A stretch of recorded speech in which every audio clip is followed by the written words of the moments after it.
Hi everyone, my name is Kristen Batten. My presentation is street crime more harmful than white-collar crime? The answer is no. We'll start by asking, what is white-collar crime? All white-collar crimes are, by definition, violations of the law committed in the course of a legitimate occupation or financial pursuit by persons who hold respectable positions in their communities. These white-collar crimes are rational, calculated crimes usually committed by citizens who have a reputation or respected position, and is usually performed in order to achieve some type of economic gain. These white-collar crimes can be such actions as money laundering, fraud, embezzlement, theft, accountancy fraud, bribery, and a host of other actions.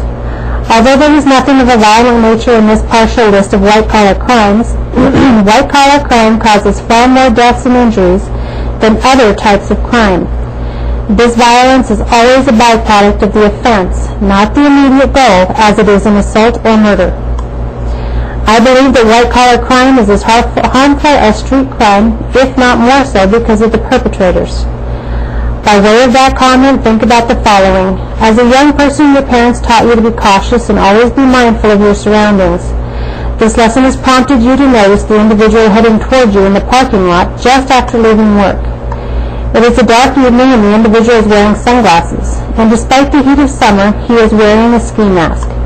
You notice that he is looking around suspiciously and has something in his hand that is glimmering with the reflection of the street light.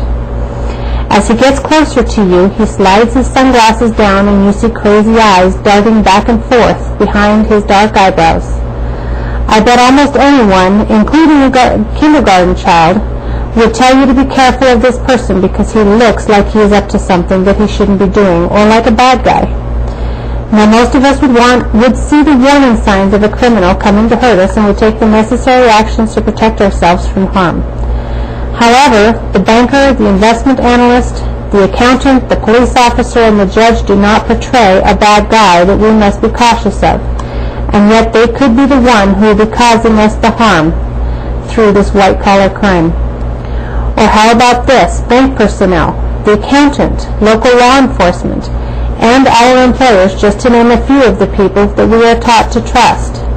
We give these people our money, access to our financial information, and in some cases, we trust our lives and families to them. Would we suspect that any of these people would be dangerous criminals capable of ruining our lives and our families' lives? Of course not. We trust them. Therefore, white-collar crimes are committed by people to whom we allow ourselves to be the most vulnerable and trusting. People who do not look scary or vicious, they don't look dangerous, and we certainly wouldn't believe that they would do anything to hurt us. However, these are the people who commit white-collar crimes and cause the most damage to us because we are caught off guard and are in a vulnerable state.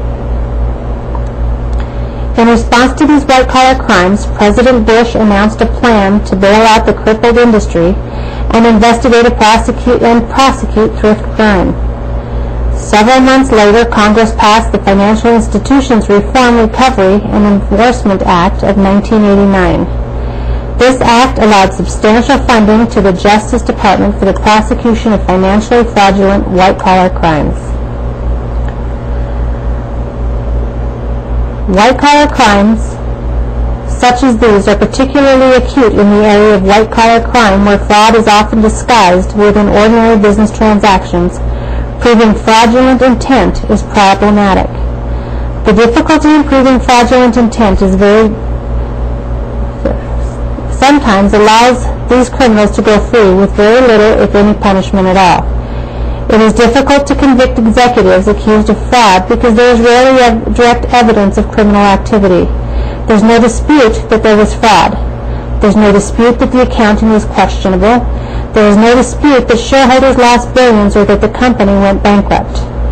Therefore, the difficulty of finding convincing evidence of intent to commit a wrongful act or the proverbial smoking gun is just one of the many hurdles prosecutors face in these cases.